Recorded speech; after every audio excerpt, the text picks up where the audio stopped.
तो hello everyone, good afternoon to all of you guys. स्वागत है आप सभी लोगों का CS executive setting up of business entity and its closure की क्लास में।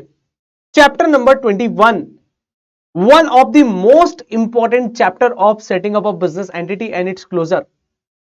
एंड अभी लास्ट टाइम की हम लोग बात करें तो यहां पर काफी सारे कुछ नए नए अमेंडमेंट्स भी आए हुए हैं, कुछ एक दो नए नए कॉन्सेप्ट भी आए हुए हैं। उन सारी चीजों को हम लोग यहां पर वन ऑन वन बेसिस पे डिस्कस करेंगे। वन ऑन वन बेसिस पे हम लोग अंडरस्टैंड करने की कोशिश करेंगे कि बेसिकली अल्टीमेटली ये जो चैप्टर नंबर 21 है आपके setting up of business entity and its closure के पार्ट सी में, इस चैप्टर को इंट्रोड्यूस करने के पीछे रीजन क्या था, एग्जामिनेशन पॉइंट ऑफ व्यू से इस चैप्टर का कितना वेटेज है, और भाई कुल मिला के इस चैप्टर को पढ़ के हम लोग जिंदगी में कौन से नए तीर मारेंगे, उन सारी चीजों के ऊपर हम लोग यहां पर वन ऑन वन बेसिस पर डिस्कशन करने वाले हैं। तो दोस्तों सबसे पहले यदि हम लोग बात करें इस चैप्टर के नाम के लिए, तो इस चैप्टर का नाम है oh my God, corporate insolvency resolution process, comma liquidation and winding up.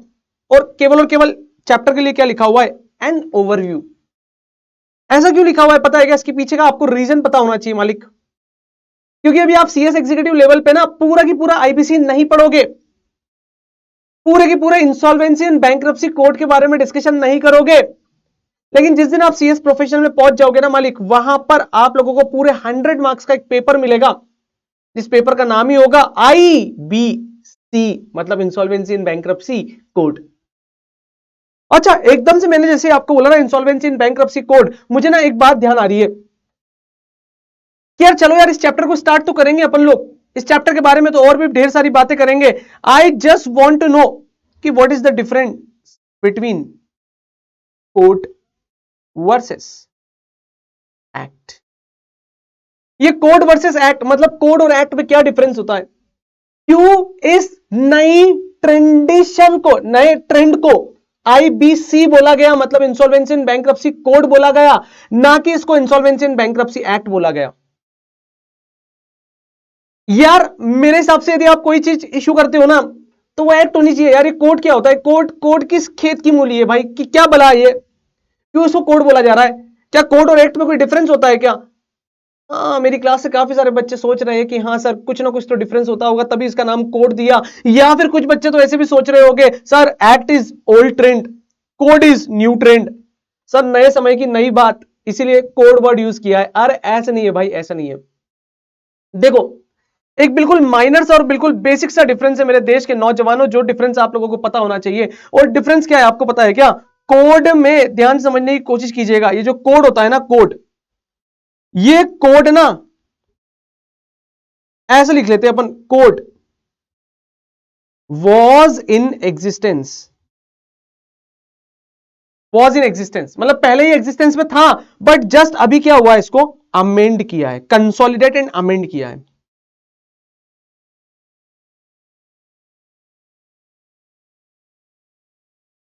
Consolidate and amend किया है, करेक्ट। मतलब भाई कोई भी ऐसे फैक्ट्स या कोई भी ऐसी बातें जो पहले एग्जिस्ट करती थी, लेकिन अब केवल और केवल आपने क्या किया है, उसका ना रूप परिवर्तित कर दिया है। पहले वो अलग अलग अलग अलग अलग अलग अलग अलग जगहों पर बिखरी हुई थी, आपने क्या किया मालिक, उसको उठाकर ना एक जगह प्रॉपर रख दिया, कंसोलिडेट कर दिया मालिक, कंसोलिडेट कर दिया। तो ये जो कंसोलिडेट आप कर रहे हो ना, इसी की वजह से हमने इसको क्या नाम दिया मालिक, यहां पर कोड नाम दिया है। क्या नाम दिया है? कोड दिया है, ठीक है। So please try to understand, समझने की कोशिश करना मेरे देश के नौजवानों। यहां पर बहुत इंपॉर्टेंट कॉन्सेप्ट में आप लोगों के साथ में डिस्कस कर रहा हूं कि कोड का मतलब क्या होता है। कोड का मतलब होता है मालिक कि कोई भी लॉ जिसके बारे में भी हम लोग बात कर रहे थे वो पहले भी एग्जिस्ट करता था, बट अभी हम लोगों ने क्या किया है कि जो पहले अलग अलग अलग अलग जगह पे बिखरा हुआ था ना, उसको हम लोगों ने क्या कर दिया है, सिंपली यहां पर ना कंसोलिडेट कर दिया है। सिंपली हम लोगों ने क्या कर दिया है मालिक, उसको अभी कंसोलिडेट कर दिया है। क्या कर दिया है? कंसोलिडेट कर दिया है, ठीक है। और अमेंड कर दिया है, मतलब जो पुराने लॉ में कुछ खामियां होगी उस खामियों को हमने दूर करके यहां पर इसको कंसोलिडेट एंड अमेंड कर दिया है। ओके, और एक्ट का मतलब क्या होता है? एक्ट का मतलब होता है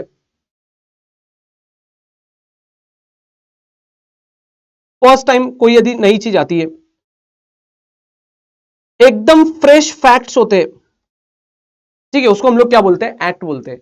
अरे मतलब सिंपल सी बात है यार, कोई भी ऐसी चीज जो पहले एग्जिस्टेंस में ही नहीं थी, कोई एग्जिस्ट ही नहीं करती थी, और वो चीज यदि आपको पढ़ाई जा रही है, नए मैनर में पढ़ाई जा रही है, तो उसको हम लोग क्या बोलते हैं? यहां पर एक्ट बोलते हैं। तो मालिक देखो ना, आईबीसी, तो ये जो आईबीसी है ना, ढंग से बोलना भाई, ध्यान से बोलना। घर वालों के सामने इस नाम को बोलने से पहले ना 5 बार सोचना कि नाम धीरे से बोल दे, अदरवाइज घर वाले ना एक भी वर्ड को यदि स्किप कर देंगे ना तो घर वालों को लगने लगेगा कि हमारे बच्चे बड़े हो गए, देखो कैसे कैसे वर्ड यूज करने लग गए। ठीक है, तो देखो यार, ये जो इंसॉल्वेंसी एंड बैंकरप्सी कोड है, it is not a act. तो इसका मतलब क्या हुआ कि इंसॉल्वेंसी और बैंकरप्सी से रिलेटेड प्रोविजन हमारे इंडिया में पहले भी एग्जिस्ट करते थे, लेकिन मालिक उसमें कुछ अमेंडमेंट की जरूरत थी, उसमें कुछ संशोधनों की जरूरत थी, कुछ अमेंडमेंट्स की जरूरत थी, उसको कंसोलिडेट करना बहुत जरूरी था, बिखरे हुए प्रोविजंस थे।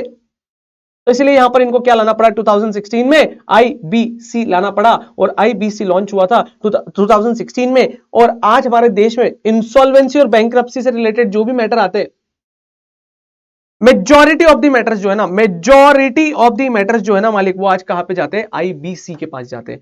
तो देखो यार, आईबीसी जैसे सेबी होता है ना, तो सेबी के पास एक बोर्ड होता है set, SEBI अपीलाइट tribunal.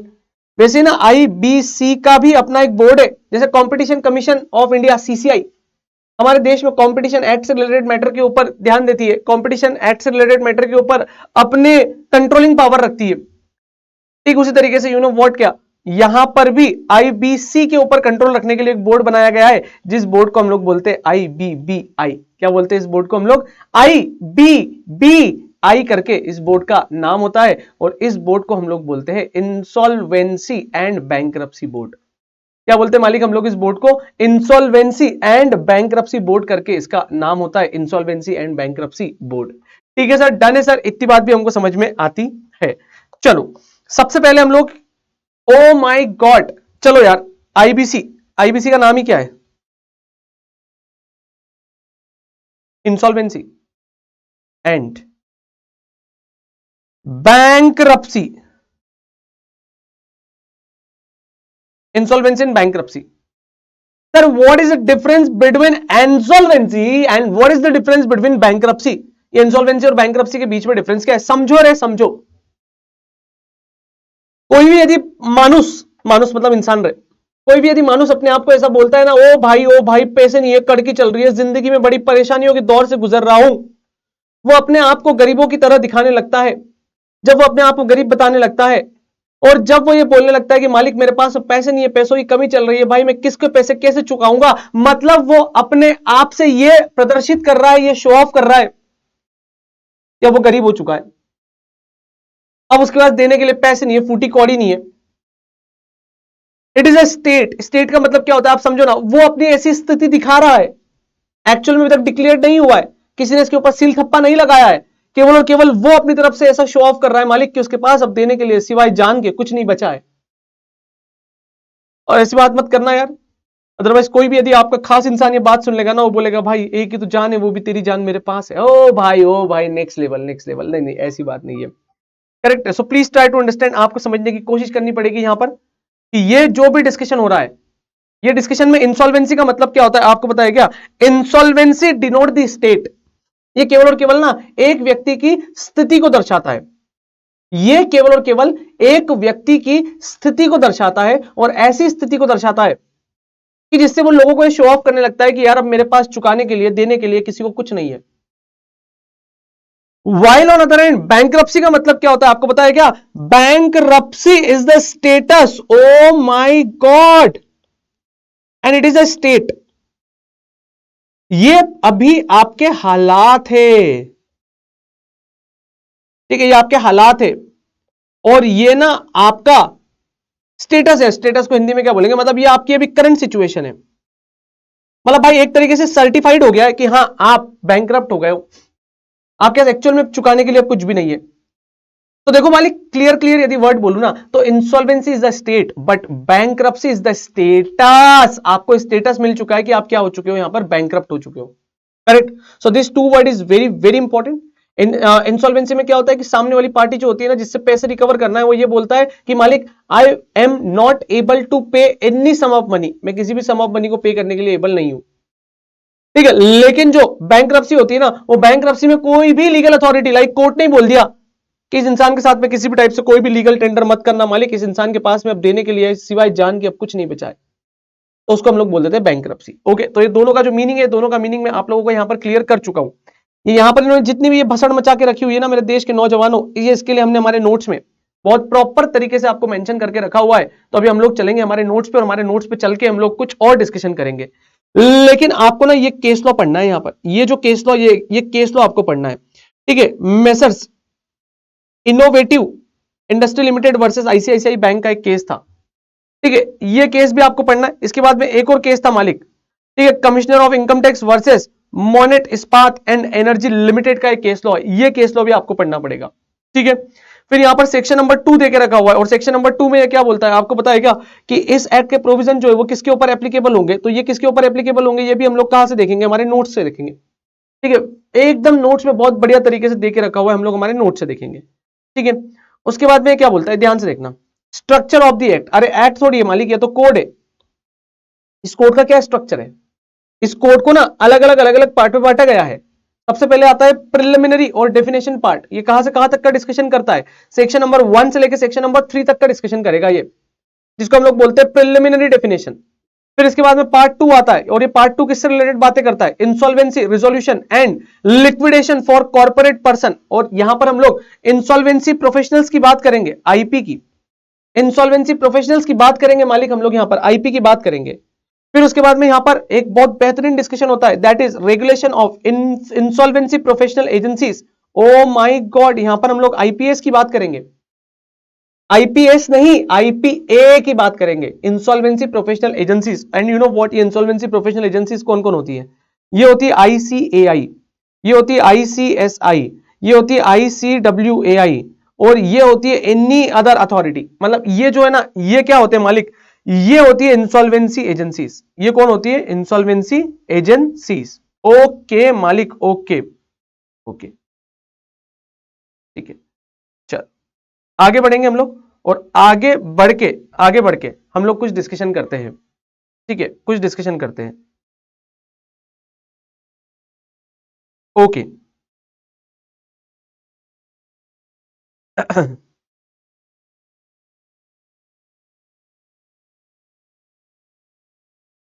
Just a minute. Okay, तो यहां पे इन्होंने बोला है कि ये होती है बेसिकली आईपीस, और आईपीस का मतलब क्या, ये ऐसी इंसॉल्वेंसी प्रोफेशनल एजेंसीज है मालिक, जो हमारे देश में इंसॉल्वेंसी प्रोफेशनल्स को तैयार करने का काम करती है, जो हमारे देश में इंसॉल्वेंसी प्रोफेशनल्स को बनाती है, उनको तैयार करने का काम करती है, उनको हम लोग यहां पर क्या बोलते हैं, आईपीए, इंसॉल्वेंसी प्रोफेशनल एजेंसीज। मतलब आईसीए का मेंबर जो है वो इंसॉल्वेंसी प्रोफेशनल हो सकता है, आईसीएसआई का जो मेंबर है वो इंसॉल्वेंसी प्रोफेशनल हो सकता है, आईसीडब्ल्यूएआई का मेंबर, आजकल ये सीमा हो गया है, कॉस्ट मतलब institute of cost and management accounting करके ऐसा सीमा बन गया है, ये सीमा, तो इसका मेंबर भी जो है वो क्या हो सकता है, इंसॉल्वेंसी प्रोफेशनल हो सकता है, ठीक है। फिर उसके बाद में शेड्यूल्स प्रोवाइडेड अमेंडेड, ये सब तुम सीएस प्रोफेशनल में डिस्कस करोगे, ये सारी की सारी बातें। अभी हम लोगों को कहीं ना कहीं कुछ ना कुछ डिस्कशन यहीं तक करना है, ये 3-4 पार्ट तक करना है, ठीक है सर। ओके मालिक, तो सेलेंट फीचर्स देके रखे, इस सेलेंट फीचर्स को हम लोग यहां पर देख लेंगे, हमारे नोट से पहले एक बार गो थ्रू करते हैं, सेलेंट फीचर्स तक का भी डिस्कशन देखेंगे। एप्लीकेबिलिटी की जो बात करनी है, वो एप्लीकेबिलिटी की बात को भी हम लोग यहां पर समझते हैं कि एप्लीकेबिलिटी किस किस तरीके से हम लोगों को यहां पर देखनी है, किस किस तरीके से पढ़नी है, उन सारी चीजों को देखने की कोशिश करते हैं। एक बार आई वांट कि हम लोग हमारे नोट्स पे आए, और नोट्स पे आके आईबीसी से रिलेटेड जो बेसिक इंफॉर्मेटिव बातें, वो सारी इंफॉर्मेटिव बातें हम लोग यहां से कवर करेंगे, ठीक है, डन है सर। चलो आओ मेरे साथ साथ आओ मालिक। और देखो इंट्रोडक्शन के बारे में यदि हम लोग बात करें हमारे नोट से, भाई हमारे नोट की तो बात ही अलग है, चमचमाते लहराते बल खाते हमारे नोट से। हाँ सर, और यहां पर लिखा हुआ है, देखिएगा ध्यान से, कि the insolvency and bankruptcy code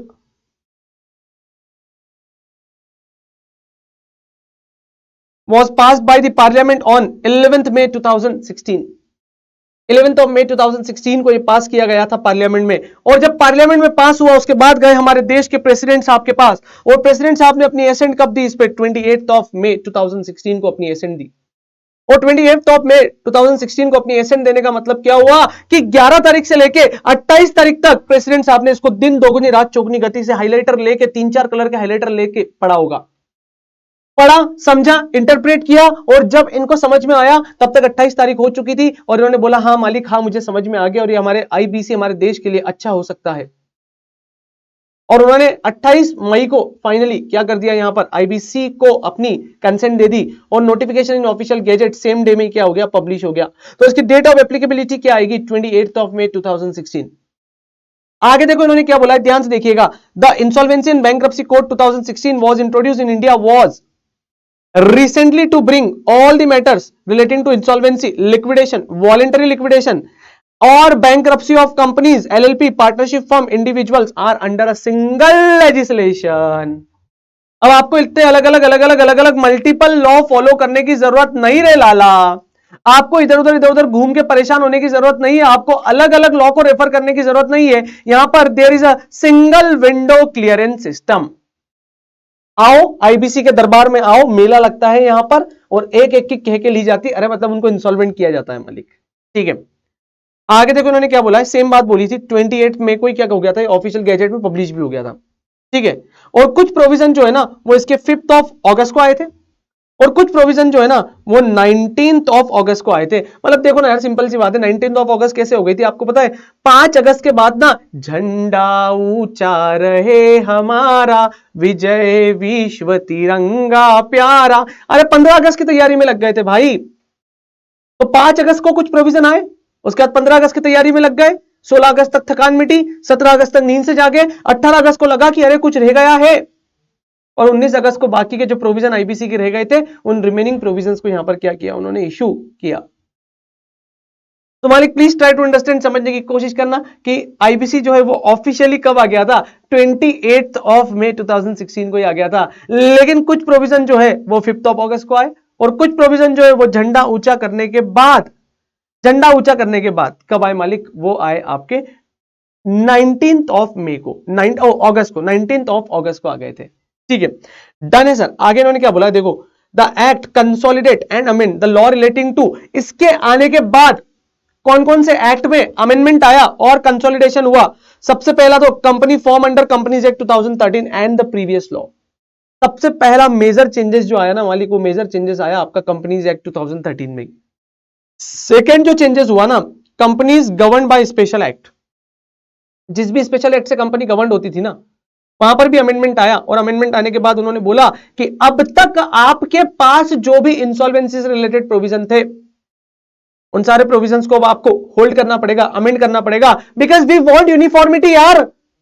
हमारे इंडिया में जब भी इंसॉल्वेंसी करना रहे किसी भी फॉर्म्स ऑफ बिजनेस ऑर्गेनाइजेशन की, हर किसी का इंसॉल्वेंसी करने का तरीका अलग होता है, हर किसी लॉ में कॉन्ट्राडिक्टरी प्रोविजन लिखे हुए मालिक। अब कौन सा प्रोविजन सही है, कौन सा प्रोविजन गलत है, किसकी बातों को सही माने, किसकी बातों को गलत माने, एक लॉ कुछ और बोलता है दूसरा लॉ कुछ और बोलता है, तो मालिक ये तो गलत बात हो जाएगी ना यार। तो यहां पर इसीलिए इन्होंने क्या किया आपको पता है क्या, यहां पर इन्होंने जैसे ही आईबीसी आया, आईबीसी आने के बाद में ना इन काफी सारे एक्ट को कंसोलिडेट और अमेंड किया, और जिन एक्ट में जरूरत ही नहीं थी उन एक्ट को तो इन्होंने रिपील ही कर दिया, खत्म कर दिया। बोले यार one nation one law with respect to insolvency, ये इस थीम पे काम करना चाहते हैं, इसलिए इन्होंने इतना यहां पर स्ट्रिक्ट डिसीजन लिया, इतना तेजी से काम किया है मेरे देश के नौजवानों। किसमें अमेंडमेंट आया, एलएलपी एक्ट में अमेंडमेंट आया, any other body corporate notified by central government वहां पर अमेंडमेंट आया, पार्टनरशिप फर्म में अमेंडमेंट आया, और इंडिविजुअल्स के ऊपर एप्लीकेबल होने वाले लॉ में भी अमेंडमेंट आ गया। तो देखो एक फोटो बना के रखी हुई है मैंने मेरे एग्जामिनेशन वाले दिन के लिए, और देखो कैसे फोटो बना के रखिए कि जिस दिन मेरा एग्जाम रहेगा मैं सबसे पहली चीज यही पढ़ के जाऊंगा, बिकॉज मुझे यहां से बहुत सारे और अदर नए नए डिस्कशन जो है वो समझ में आ जाएंगे समराइज्ड मैनर में। सबसे पहले उन्होंने बोला इंसॉल्वेंसी एंड बैंक्रप्सी कोड 2015 कब पब्लिश हुआ था, ये 28 मई 2016 को, इन नोटिफिकेशन ऑफिशियल गैजेट। किन किन चीजों के ऊपर एप्लीकेबल होता है, इंसॉल्वेंसी, बैंक्रप्सी एंड लिक्विडेशन करना है तो किसका, of individual, firm, LLP, companies, इनके ऊपर एप्लीकेबल होता है। लेकिन आगे जब हम लोग जाएंगे तो जिंदगी में पिक्चरें कुछ और ही बन जाएगी, तो उन सारी पिक्चरों को भी हम लोग वहां पर समझने की कोशिश करेंगे कि अल्टीमेटली वो पिक्चरें हमको क्या दिखाना चाहती है। ठीक है सर, डन है सर, हम लोग आगे बढ़ते हैं। आगे देखो इन्होंने क्या बोला है, ध्यान से देखिएगा आप लोग, प्लीज प्लीज प्लीज ध्यान से देखिएगा। आगे इन्होंने बोला है effect of IBC on various legislation. IBC के आने के बाद से कौन कौन से लेजिस्लेशन पे क्या क्या इफेक्ट पड़ा, ध्यान से देखते हैं अपन लोग। सबसे पहला रिपील्ड हो गया, रिपील्ड का मतलब होता है खत्म हो जाना। खत्म हो जाना मतलब क्या, राम नाम सत्य है, खत्म हो गया मालिक, खत्म। ठीक है, मतलब जब से आईबीसी आया, आईबीसी ने बोला देखो रे लाला, ए मेरे चुन्नू मुन्नू, ओले ओले ओले ओले बाबा, आप ये जितने भी रायते फैला के रखे हुए थे ना, इन रायतों को हम समेटने आए हैं। खत्म करो, नहीं चलेगी मनमानी, अब आ चुकी है। सर आप पक्के नेता हो जैसे भाषण दे रहे हो सर यहां पर। अरे नहीं भाई, ये पहले ना आपको पता है इंसॉल्वेंसी से रिलेटेड मैटर इस एक्ट में डील किए जाते थे, क्या कर दिया इनको, खत्म ही कर दिया, रिपील्ड कर दिया। रिपील्ड का मतलब होता है खत्म करना। आप लोगों ने जनरल क्लॉजेस एक्ट पढ़ा होगा, वहां पर सेक्शन नंबर 6 आता है। और रिपील्ड किस किस को किया इन्होंने, यहां पर किया सबसे पहले प्रेसिडेंसी टाउनशिप इंसॉल्वेंसी एक्ट 1909 को, याद करना पड़ेगा आपको ये। प्रोविंशियल इंसॉल्वेंसी एक्ट 1920 को इन्होंने रिपील किया है। सिक इंडस्ट्री एक्ट, सिका बोलते हैं इसको, सिका, सिका को भी क्या कर दिया इसने, रिपील कर दिया मालिक, खत्म ही कर दिया। खत्म खत्म खत्म। आईबीसी के आने के बाद से अब इनकी सिर्फ यादें शेष रह गई है, इनकी स्मृतियां रह गई है, इनका कोई भी एग्जिस्टेंस अब एक्चुअल में नहीं है। आगे इन्होंने क्या बोला आपको पता है क्या, अमेंड, किसको अमेंड किया इन्होंने, पार्टनरशिप एक्ट को अमेंड किया, एलएलपी एक्ट को अमेंड किया, कंपनीज एक्ट को अमेंड किया, debt recovery of debt due to bank and financial institutions act 1993 को अमेंड किया, सरफेस सी या सरफेस आई इस एक्ट को इन्होंने क्या किया, अमेंड किया, payment and settlement of system act को अमेंड किया, फाइनेंस एक्ट को अमेंड किया, इनकम टैक्स को अमेंड किया, सेंट्रल एक्साइज एक्ट और कस्टम एक्ट। आज के समय में सेंट्रल एक्साइज तो खत्म ही हो चुका है, क्योंकि इसकी जगह पे आ चुका है गरम सेव टमाटर, अरे मतलब GST, goods and service tax आ चुका है। ठीक है, ओके। फिर उसके बाद में किसकी बात होती है यहां पर, कस्टम्स एक्ट की। कस्टम एक्ट में भी कुछ अमेंडमेंट आए मालिक, तो इनको अमेंड किया। और बाकी ये जो 3 लॉ थे, मतलब आपका एक था प्रेसिडेंसी टाउन इंसॉल्वेंसी एक्ट 1909, ये खत्म हो गया।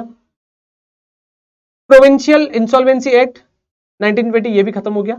और सिक्का भी जो है वो खत्म हो गया। चलो भाई, purpose and vision of the court, इस कोर्ट को लाने के पीछे मेन मकसद, मेन पर्पस क्या था, क्यों इस एक्ट को लाया गया मालिक, और इस एक्ट को लाने के पीछे क्या मेन रीजन थे, उन सारी चीजों को यहां पर डिफाइन किया है। तो देखो इन्होंने क्या बोला यहां पर कि this code aim to consolidate and amend, वही बात ऊपर कि यार कंसोलिडेट का मतलब क्या हुआ, जो बिखरे बिखरे से लॉ थे, बिखरी बिखरी से जो जिंदगी थी, उनको यहां पर इन्होंने क्या कर दिया, कंसोलिडेट कर दिया।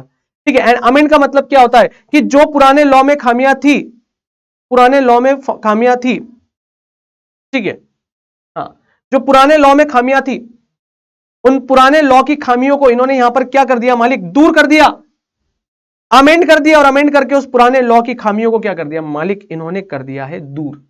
ठीक है sir, done sir, done sir, done. इतनी भी बात हमको समझ में आती है। मैंने बोला ठीक है, मैंने बोला ठीक है। चलो आगे बढ़ते हैं हम लोग। और जब हम लोग आगे बढ़ेंगे, आगे बढ़ने के बाद में कुछ बेहतरीन तरीके से भी और डिस्कशन करना चाहते हैं। ठीक है, चलो सर चलो। सबसे पहले इन्होंने क्या बोला आपको पता है क्या, सबसे पहले इन्होंने बोला है कि, क्या बोलते हैं एक बार ध्यान से देखिएगा, law relating to the, law relating to the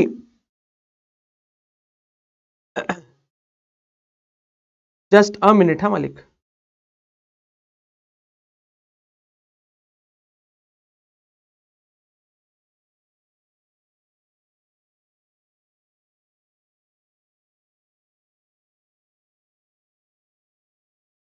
okay, just a minute मालिक, प्लीज, कुछ इंटरनेट का इश्यू आ रहा है, जस्ट अ मिनट।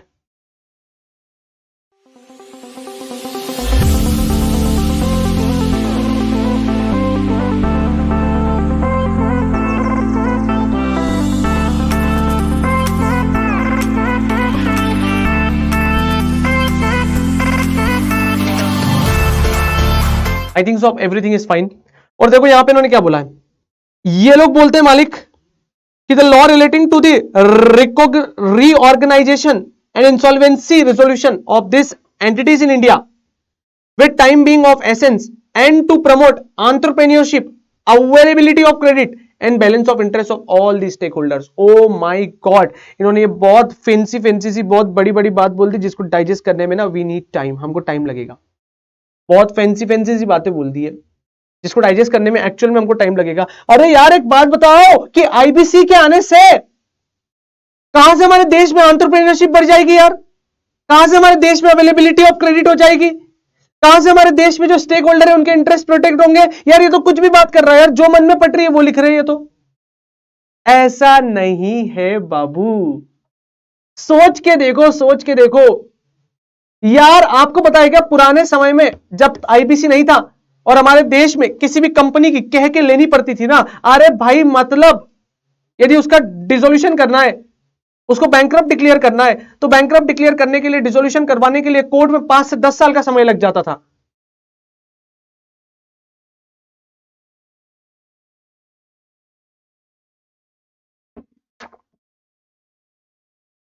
और कोर्ट में 5 से 10 साल का समय लग जाने का मतलब यह हुआ कि भाई तारीख पे तारीख, तारीख पे तारीख, तारीख पे तारीख चलती रहती थी। लेकिन अब क्या हुआ पता है क्या, जब से आईबीसी आया है ना, आईबीसी में स्पीडी रिजोल्यूशन होता है, स्पीडी रिजोल्यूशन होता है मालिक, स्पीडी। और स्पीडी रिजोल्यूशन का मतलब क्या है आपको पता है, जो डेडलाइन है, जो टाइमलाइन है, उस टाइमलाइन के अंदर अंदर आपको ना फटाफट से मैटर को सुलझाने पड़ेंगे। इससे क्या होता है आपको पता है क्या, हमारे देश में लोगों के रिस्क टेकिंग कैपेसिटी बढ़ी है। लोगों को लगता है कि यदि मान लीजिए हमने कंपनी बनाकर बिजनेस करना स्टार्ट किया और यदि किसी रीजन से हमारी कंपनी नहीं चल पाई, तो हम लोग चले जाएंगे आईबीसी, आईबीबीआई के पास, that is insolvency and bankruptcy board के पास। और वो इंसॉल्वेंसी एंड बैंक्रप्सी बोर्ड क्या कर देगा, हमारा फटाफट से यहां पर डिसोल्यूशन का प्रोसीजर जो है वो कंडक्ट कर देगा। उसके बाद सेकंड, अवेलेबिलिटी ऑफ क्रेडिट। अपना प्रोवाइडर ऑफ फाइनेंस वालों को भी टेंशन नहीं है। यदि इन्होंने किसी कंपनी को प्रोवाइडर ऑफ फाइनेंस, मतलब बतौर प्रोवाइडर ऑफ फाइनेंस के तौर पे पैसा दिया है, बतौर प्रोवाइडर ऑफ फाइनेंस के तौर पे पैसा दिया है मालिक, ठीक है, पैसा दे दिया है, समझने की कोशिश करना, पैसा दे दिया है, और यदि वो पैसा वापस लौटा नहीं रहा है, समझने की कोशिश करना, यदि वो पैसा लौटा नहीं रहा है, तो ये लोग क्या करेंगे पता है, उससे एक दो बार रिक्वेस्ट करेंगे, बोलेंगे देख भाई, देख भाई, देख भाई, पैसा दे दे, पैसा दे दे, पैसा दे दे, पैसा दे दे, पैसा दे दे। और यदि वो पैसा नहीं देगा ना, यदि वो पैसा नहीं देगा, तो डायरेक्टली ये लोग क्या करेंगे पता है, उसके अगेंस्ट की ना इंसॉल्वेंसी फाइल कर देंगे, उसके अगेंस्ट में इंसॉल्वेंसी फाइल कर देंगे। क्या फाइल कर देंगे उसके अगेंस्ट में, इंसॉल्वेंसी। और क्यों इंसॉल्वेंसी फाइल कर देंगे पता है उसके अगेंस्ट में, जस्ट बिकॉज ऑफ वो पेमेंट नहीं दे रहा है, उसकी औकात नहीं है, मालिक हमारे साथ तो धोखा हो रहा है, लेकिन कहीं दूसरों के साथ और धोखा ना हो जाए, दूसरों के साथ और धोखा ना हो जाए, ठीक है, दूसरों के साथ और धोखा ना हो जाए।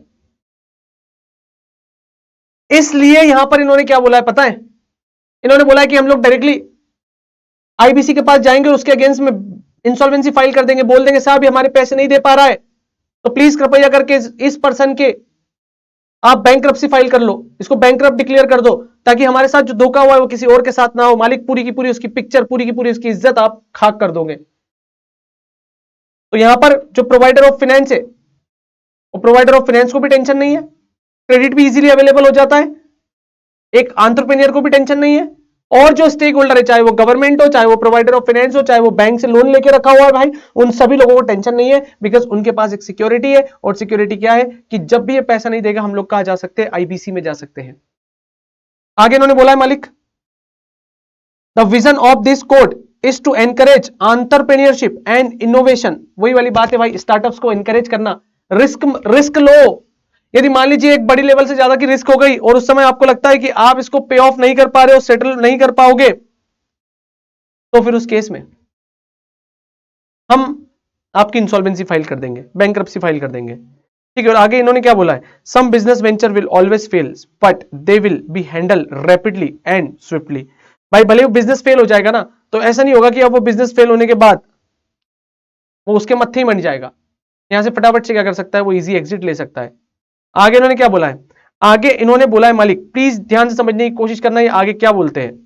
तो देखिए दोस्तों, इन्होंने बोला है entrepreneurs and lender will always be able to move on instead of being bog down with unintentional wrong business decision taken in the past. भाई वही वाली बात है ना कि अपनी जिम्मेदारियों को, अननेसेसरी जिम्मेदारियों को, अननेसेसरी खर्चों को बर्न करने से, बियर करने से अच्छा है कि एक बार उसको खत्म ही कर दो। तो ये उसमें आपकी हेल्प करता है। और देखो यहां पे इन्होंने क्या बोला है, विजन क्या है मालिक, विजन क्या है, consolidate and amend law of insolvency to promote, किसको प्रमोट करना है, एंटरप्रेन्योरशिप को प्रमोट करना है, अवेलेबिलिटी ऑफ क्रेडिट को देखना है, and balancing interest of stakeholder. और विजन क्या है, भाई एंटरप्रेन्योरशिप और इनोवेशन इन दोनों को बढ़ाना है। This is the main reason, this is the main reason मालिक, मेन रीजन। ठीक है, okay fine, perfectly fine, perfectly fine, perfectly fine दादा, परफेक्टली फाइन। ठीक है, चलो applicability of the code, as I told you earlier, अभी अपन लोगों ने पीछे भी देखा, मॉड्यूल में भी देखा था कि मालिक ये कंपनीज के ऊपर एप्लीकेबल होगा। फिर मालिक ऐसी अदर कंपनी जो कि गवर्न होती है स्पेशल एक्ट से, तो स्पेशल एक्ट वाली कंपनी पे भी एप्लीकेबल होगा। एलएलपी के ऊपर एप्लीकेबल होता है। ठीक है, किसी पर्टिकुलर कंपनी जिसको सेंट्रल गवर्नमेंट ने नोटिफाइड करके रखा हुआ है उनके ऊपर एप्लीकेबल होता है। पार्टनरशिप फर्म के ऊपर एप्लीकेबल होगा, इंडिविजुअल के ऊपर एप्लीकेबल होगा। And this code is applicable to all India. अब तो ऑल इंडिया हो गया भाई, ऑल इंडिया हो गया है। ठीक है, all India including Jammu and Kashmir. And it may be noted that as per section number 238 insolvency and bankruptcy code has overriding effect over the other law. बाकी सारे लॉस के ऊपर इसका कौन सा इफेक्ट रहेगा? ओवरराइडिंग इफेक्ट रहेगा। मतलब कहीं पर भी कुछ भी बोला जाए लेकिन प्रिविल क्या करेगा यहां पर? हमारा आईबीसी ही प्रिविल करेगा। मतलब इंसॉल्वेंसी एंड बैंक्रप्सी कोड ही क्या करेगा मालिक? यहां पर प्रिविल करेगा। ठीक है, स्कीम ऑफ द कोड समझने की कोशिश करना मालिक। इस कोड की स्कीम क्या है? इस स्कीम मतलब स्कीम ऑफ द कोड, इस कोड का क्या स्कीम है, कैसे एप्लीकेबल होगा? बोर्ड कौन है यहां पर? कौन इस मैटर को हैंडल करेगा? और जब भी इंसॉल्वेंसी से रिलेटेड मैटर आएंगे तो इंसॉल्वेंसी से रिलेटेड मैटर को हैंडल करने के लिए यहां पर अथॉरिटी कौन रखता है? इन सारी चीजों के ऊपर हम लोग डिस्कशन करते हैं। देखो भाई समझने की कोशिश करना, स्कीम ऑफ द कोड, और इस स्कीम ऑफ द कोड में इन्होंने क्या बोला है? आईबीबीआई, जिसको हम लोग आगे से बोलेंगे बोर्ड। हेलो मालिक, हेलो, क्या नाम बोल रहा हूं मैं यहां पर? आईबीबीआई, जिसको हम लोग आगे से क्या बोलेंगे? बोर्ड। और इसका फुल फॉर्म क्या होता है? Insolvency and bankruptcy board of India. क्या होता है मालिक इसका full form? Insolvency and bankruptcy board of India. The code provides for established the insolvency and bankruptcy board of India, जिसको हम लोग आगे से बोर्ड बोलेंगे। बोर्ड का मतलब भी वही होता है, IBBI, by the central government. And this board has the following features. Oh my God, like a company. इसके भी कुछ अपने अपने फीचर्स है। और कैसे फीचर्स है कि जो आईबीबीआई है ये एक अपनी सेपरेट बॉडी कॉर्पोरेट है, इसका अपना एक परपेचुअल सक्सेशन है, इसकी अपनी एक कॉमन सील है भाई, इसके अंदर कॉन्ट्रेक्चुअल कैपेसिटी होती है, और मालिक ये अपने नाम से किसी के भी ऊपर सूट फाइल कर सकती है और कोई भी इसकी ले सकता है। अरे मतलब इसके नाम से सूट फाइल कर सकता है। और यहां पर इन्होंने क्या बोला है? Capable of holding property in its on name. ये अपने नाम से क्या कर सकती है? प्रॉपर्टी वगैरह भी जो है वो होल्ड कर सकती है। बोलो हाँ या ना? हाँ सर। इतनी बातें भी हमको समझ में आ गई है सर, इतनी बातें भी हमको समझ में आ चुकी है। ठीक है, आ चुकी है सर। और आगे देखो इन्होंने क्या बोला? हेड ऑफिस कहां है? ऑब्वियसली भाई जहां मोदी जी रहते हैं वही रहेगा हेड ऑफिस। हेड ऑफिस का है न्यू दिल्ली। सर हाइलाइटर का कलर चेंज कर लो। मैंने बोला ओके भाई, लो हाइलाइटर का कलर चेंज कर लो। न्यू दिल्ली में, न्यू दिल्ली में इनका हेड ऑफिस। करेक्ट। कब स्टेब्लिश हुआ था मालिक ये आईबीबीआई? देखो आईबीसी तो आ गया था लेकिन आईबीबीआई उसके बाद आया, 28 मई के बाद आया। ये कब आया? 1 अक्टूबर 2016 को आया। हेड ऑफिस कहां है मालिक इसका? न्यू दिल्ली में। और फर्स्ट चेयरमैन ऑफ आईबीबीआई कौन है? साहू मधुसूदन। तो जो हमारे मधुसूदन साहू जी है, बेसिकली ये मेरे ख्याल से आईएएस आईआरएस ऑफिसर है, और ये फर्स्ट चेयरपर्सन बने थे, चेयरमैन बने थे आईबीबीआई के, मधुसूदन साहू जी। स्टैब्लिश कौन करती है? Central government. कैसे? Notification in official gazette. किसको स्टैब्लिश किया? आईबीबीआई को। बॉडी कॉर्पोरेट है, कॉमन सील है, परपेचुअल सक्सेशन है, अपने नाम से किसी के ऊपर भी सूट फाइल कर सकती है और कोई भी इनके ऊपर सूट फाइल कर सकता है, और इनके अंदर कॉन्ट्रेक्चुअल राइट होते हैं। इसी वजह से ये क्या कर सकते हैं? अपने नाम से प्रॉपर्टी भी होल्ड कर सकते हैं, अपने नाम से प्रॉपर्टी भी होल्ड कर सकते हैं। तो this is very important point, basic important point है बेसिकली ये। ठीक है, स्कीम ऑफ द कोड ध्यान से समझ लेना, स्कीम ऑफ द कोड क्या है। अब हम लोग धीरे धीरे धीरे धीरे एंटर कर जाएंगे। और देखो यार, पता नहीं स्कीम ऑफ द कोड में हमको क्या दिखा रहे हैं, मक्का मदीना रशिया यूएसए, पता नहीं क्या क्या दिखा रहे हैं भाई। ये ऐसा लग रहा है कि नाम कुछ और है काम कुछ और है। कुछ तो भी डिजाइन बना दिए यहाँ पर इन लोगों ने। ठीक है, छोड़ो यार, अब मैं किस किस की टेंशन लूं? मुझे मेरे बच्चों की टेंशन, वो पढ़ रहे या नहीं पढ़ रहे, पढ़ाई कर रहे होंगे या नहीं कर रहे होंगे, एग्जाम आने वाली है उनकी, पता नहीं क्या हो रहा है, कैसे वो अपने टारगेट्स को अचीव कर रहे होंगे, क्या वो जो स्टार्ट अर्ली वाला जो शेड्यूल है वो स्टार्ट अर्ली वाले शेड्यूल को फॉलो कर रहे होंगे या नहीं कर रहे होंगे। मुझे बड़ी टेंशन है यार, उस टेंशन के आगे ये टेंशन तो कुछ नहीं है, छोड़ो, ये तो इररिलेवेंट है। स्कीम ऑफ द कोड, और स्कीम ऑफ द कोड में इन्होंने क्या बोला है? टू मैनेज रजिस्ट्रेशन ऑफ, किसका रजिस्ट्रेशन मैनेज करता है? सबसे पहले तो ये बोलता है भाई कि आईपीए कौन होगी। As I told you earlier कि हमारे देश में जो चार्टर्ड अकाउंटेंट है जिसका एक इंस्टीट्यूट है आईसीएआई, हमारे देश में जो कंपनी सेक्रेटरी है जिसका इंस्टीट्यूट है ICSI, हमारे देश में जो कॉस्ट एंड मैनेजमेंट अकाउंटेंट है जिनका इंस्टीट्यूट है CMA, cost and management accountant, institute of cost and management accountant. और हमारे देश में और भी कोई ऐसे अदर प्रोफेशनल जिसको बोर्ड ने अप्रूवल देके रखी है, जिसके मेंबर IBBI की एग्जाम को क्लियर करके, IBBI की एग्जाम को क्लियर करके, अरे फिर से बोल रहा हूं नालायक, IBBI की एग्जाम को क्लियर करके क्या बन सकते हैं? इंसॉल्वेंसी प्रोफेशनल बन सकते हैं। मतलब इंसॉल्वेंसी प्रोफेशनल बनने के लिए आपको IPA का क्या होना जरूरी है मालिक? मेंबर होना जरूरी है। Oh my God! और ध्यान से सुनो, मैं आपको और बताता हूं। देखो एक बेस्ट चीज बताता हूं मैं आपको, जो आपको आज तक भी नहीं पता होगी, वो मैं आपको बताने की कोशिश करता हूं। Just please give me time. लो मालिक, कहां पे आऊं? चलो यहां पे, ये देखो, मान लीजिए भाई एक एग्जांपल लेते हैं। ये है हमारी क्लास की एक होनहार बच्ची, लो एग्जांपल लो।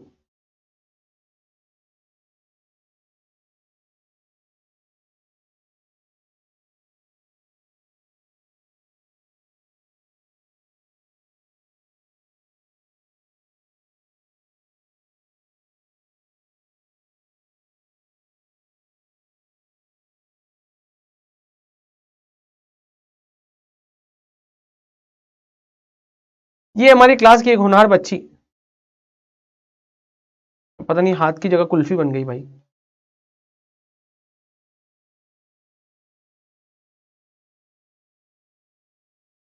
ठीक है, इसका नाम है मिस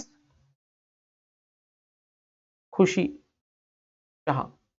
और जो खुशी शाह है ना मालिक, ये बेसिकली CS है, CS बन चुकी है, ICSI की मेंबर है मालिक, ICSI की मेंबर है।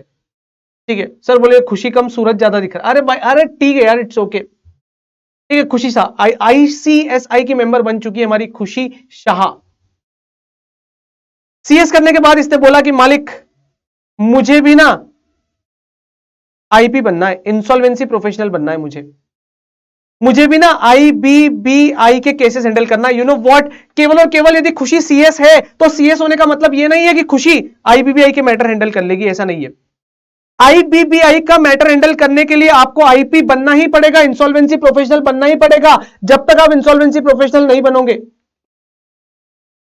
तब तक आप ये IBBI के मैटर हैंडल नहीं कर सकते हो, IBC के मैटर हैंडल नहीं कर सकते हो। मतलब भाई जिंदगी में यदि आप लोगों ने सोचा होगा कि CS बनने के बाद आपका काम आसान हो जाएगा, जिंदगी सुकून से गुजरेगी, तो सुकून से तो गुजर जाएगी, लेकिन आप IBC का काम नहीं कर सकते हो। IBC का काम करने के लिए आपको IP तो बनना ही पड़ेगा। अब देखो यहां पे क्या हुआ, हमारी ये CS खुशी CS बनने के बाद बोलती है कि मुझे IBC का काम करना है, लेकिन IBC का काम करने से पहले इसको ना IP बनना पड़ेगा, इंसॉल्वेंसी प्रोफेशनल बनना पड़ेगा। और इंसॉल्वेंसी प्रोफेशनल बनने के बाद अब ये IBBI की भी मेंबर बन जाएगी। मतलब खुशी के पास अब दो इंस्टीट्यूट की मेंबरशिप होगी। एक तो वो ICSI की मेंबर है, और चूंकि ICSI की मेंबर होने के साथ साथ अब चूंकि उसने IBBI का एग्जाम भी क्लियर कर लिया है, तो वो IP भी बन जाएगी। और ये IBBI मतलब इंसॉल्वेंसी एंड बैंक्रप्सी बोर्ड जो है, एक ये अलग ही बोर्ड है, और इसका मेंबर बनने के लिए कुछ पर्टिकुलर IPAs है, मतलब इंसॉल्वेंसी प्रोफेशनल एजेंसीज है, वो एग्जाम कंडक्ट करती है ऑन बिहाफ ऑफ IBBI। तो IBBI के बिहाफ पे वो एग्जाम कंडक्ट करती है, उस एग्जाम को अपीयर करके, उस एग्जाम को क्लियर करके आप IP बनते हो। IP बनने के बाद ही आप IBC से रिलेटेड मैटर्स को हैंडल कर सकते हो। तो ये बात आपको समझ में आनी चाहिए कि CS बनने से केवल और केवल काम नहीं चलेगा, आपको CS बनने के साथ साथ आपको IBBI की जो एग्जाम है वो भी क्लियर करनी पड़ेगी। ठीक है सर, वो भी सह लेंगे सर, कर लेंगे। एक होती है इंफॉर्मेशन यूटिलिटी, इसके बारे में भी मैं आपको डिटेल में बताऊंगा, अभी आप सिर्फ इसको हाईलाइट करके रख लो मालिक, बहुत डिटेल में बात करूंगा मैं इससे रिलेटेड। देखो मालिक यहां पे क्या बोलता है, to specify eligibility requirement for registration of the above. ठीक है, हर किसी की अलग अलग एलिजिबिलिटी रिक्वायरमेंट होती है कि IPA बनने के लिए क्या एलिजिबिलिटी रिक्वायरमेंट है, IP बनने के लिए क्या एलिजिबिलिटी रिक्वायरमेंट है, इंफॉर्मेशन यूटिलिटी के लिए क्या एलिजिबिलिटी रिक्वायरमेंट है, उसके बारे में बात करेंगे अभी अपन लोग। ठीक है, to levy fees and charges for such registration. Obviously भाई जब आप CS बन जाते हो, आज हम लोग CS है, तो CS इंस्टीट्यूट ICSI हमसे मेंबरशिप फीस लेता है, हमसे COP की फीस लेता है, हमसे बहुत सारी फीस लेता है मालिक वो, ताकि जो डिग्री उसने दी है ना, वो डिग्री केवल और केवल ये नहीं कि आप ही पैसा कमाओ, आप जो पैसा कमा रहे हो उससे कम से कम कुछ पैसा इंस्टीट्यूट को भी दो मालिक, इसलिए वो हमसे फीस लेती है। To lay down rules and regulations governing the above, इससे रिलेटेड वो रूल्स एंड रेगुलेशंस को भी क्या कर सकती है, यहाँ पर गवर्न कर सकती है। To decide the curriculum for examination of the insolvency professional and their enrolment as member of the agencies, क्या कोर्स, कैसा पेपर बनाना, कैसे एग्जाम कंडक्ट करना, इन सबसे रिलेटेड बातों के ऊपर भी आईबीबीआई जो है वो सोच सकती है। To carry out inspection and investigation of the above person and pass appropriate order to call for any information और द रिकॉर्ड। सिंपल सी बात है भाई, जो आईबीबीआई का मेंबर है, यदि आईबीबीआई को उसके ऊपर डाउट है या आईबीबीआई को लगता है कि उससे कुछ इन्फॉर्मेशन मंगवानी है, तो उससे वो इन्फॉर्मेशन मंगवा सकती है, वो फ्री है, किसी भी तरीके से कोई डरने की बात नहीं है। To monitor performance of the above person and pass necessary direction, उस पर्सन की परफॉर्मेंस को मॉनिटर करेगी कि क्या योग्य है या अयोग्य है। यदि योग्य होगा तो बोलेगी बहुत बढ़िया लाले और काम कर ले, और यदि अयोग्य होगा तो बोल देगी मालिक कि आप अब यहां पर और ज्यादा काम नहीं कर सकते हो। आगे उन्होंने बोला है to make model bylaws to the adopted by insolvency professional agencies, उनसे रिलेटेड वो क्या कर सकती है यहाँ पर, और भी जो भी उनको बायलॉस बनाना है, रूल्स एंड रेगुलेशंस बनाना है, मेमोरेंडम बनाना है, एमओयू बनाना है, वो सारी चीजें बना सकती है। और आगे उन्होंने बोला है the board has been establish, कब एस्टेब्लिश हुआ था मालिक, 11 अक्टूबर, CS Madhusudan Sahu has been appointed as the first chairperson of the IBBI. ठीक है, तो पावर ऑफ आईबीबीआई, आईबीबीआई की पावर क्या है, सबसे पहला registration of insolvency professionals and their agencies, ठीक है, मेंबर और एजेंसीज कौन है उसका registration, fees and charges decide करना, curriculum of examination of insolvency professional, उनका सिलेबस तैयार करना, उनका कोर्स कैरिकुलम तैयार करना, monitor performance of the insolvency and professionals and their agencies, ठीक है, उनको मॉनिटर करना, एलिजिबिलिटी क्राइटेरिया फॉर रजिस्ट्रेशन, भाई कम से कम आप मेंबर होने चाहिए और मेंबर के साथ साथ आपके पास में एक रेलेवेंट ईयर का एक्सपीरियंस होना चाहिए। यदि आपके पास एक रेलेवेंट ईयर का एक्सपीरियंस है तो आप लोग क्या कर सकते हो, वहां पर उस एलिजिबिलिटी क्राइटेरिया को फुलफिल कर सकते हो। Rules and regulations governing insolvency professional and their agencies, ठीक है, और उसके बाद carried out inspection and investigation, ठीक है मालिक, ठीक है। अभी यहां पर कुछ 2-3-4 डेफिनेशन दे के रखी हुई है and this is very very important definition. अभी केवल और केवल इनके नाम सुन लो, नाम सुनाने के बाद मैं आपको आगे बताऊंगा नेक्स्ट लेक्चर में कि इनका मीनिंग क्या होता है, केवल और केवल नाम सुन लो। Insolvency and liquidation of corporate debtors, corporate debtors क्या होता है, सबसे पहले मालिक जिंदगी में हमको यह समझना पड़ेगा कि what is the meaning of corporate debtors. Corporate debtors का मतलब क्या होता है, हमको यह समझना पड़ेगा कि कॉर्पोरेट डेटर्स का मतलब क्या होता है। एंड यहां पर आ चुके हैं अमेंडमेंट, यहां पर आ चुका है अमेंडमेंट, ठीक है। उसके बाद आता है corporate person, who will be treated as corporate person. फिर उसके बाद आता है मालिक corporate applicant, who will be treated as corporate applicant. Corporate applicant कौन होता है, इसके बारे में हम लोगों को यहां पर पढ़ना रहेगा, ठीक है। फिर various bodies and authorities under insolvency and bankruptcy board, ये अभी होल्ड पे, ये होल्ड पे का डिस्कशन में नेक्स्ट लेक्चर में करूंगा आप लोगों के साथ, ठीक है। अभी यहां पर क्या डिस्कशन आ रहा है समझने की कोशिश करना आप। Various bodies and authorities under IBC, IBC के अंदर कौन आता है, एक होती है मालिक, अभी सिर्फ और सिर्फ नाम सुन लो, मैं आपको सिर्फ पिक्चर दिखा रहा हूं, अभी ट्रेलर दिखा रहा हूं, ट्रेलर, पिक्चर तो बाद में देखेंगे। एक होती है ए, एक होती है आईबीबीआई, एक होती है आईपी, एक होती है आईए और एक होता है लिक्विडेटर। ए का मतलब कौन, एडजुडिकेटिंग अथॉरिटी, मतलब जब भी आईबीसी से रिलेटेड कोई भी बड़े लेवल के मैटर होंगे वो कहां पे डील होंगे, उसको डील करने वाली अथॉरिटी को हम लोग बोलते हैं A, that is adjudicating authority.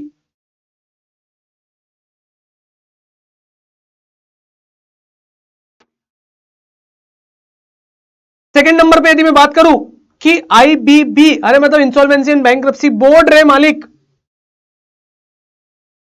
इसको हम लोग बोलते हैं इंसॉल्वेंसी एंड बैंक्रप्सी बोर्ड। एक होता है इंसॉल्वेंसी प्रोफेशनल, अरे मालिक इंसॉल्वेंसी प्रोफेशनल वो बनेगा जो आईपीएस का मेंबर होगा, मतलब इंसॉल्वेंसी प्रोफेशनल एजेंसीज का क्या होगा, मेंबर होगा या उनके साथ रजिस्टर्ड होगा।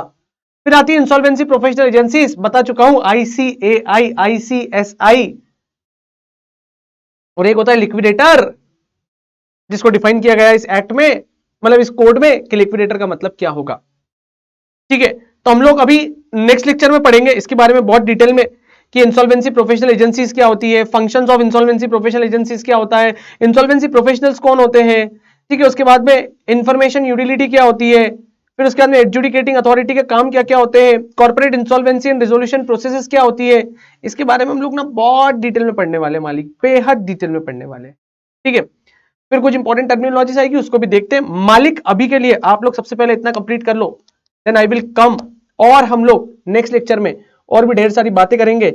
और पहले फटाफट से इस चैप्टर को हम लोग हमारे मॉड्यूल से भी कवर करना है, बिकॉज मॉड्यूल में भी काफी सारे नए अमेंडमेंट्स आए हैं, उन सारे अमेंडमेंट्स के ऊपर भी हम लोग डिस्कशन करेंगे। तो मिलते हैं हम लोग नेक्स्ट लेक्चर में, तब तक के लिए thank you so much guys, take care and work hard, take care.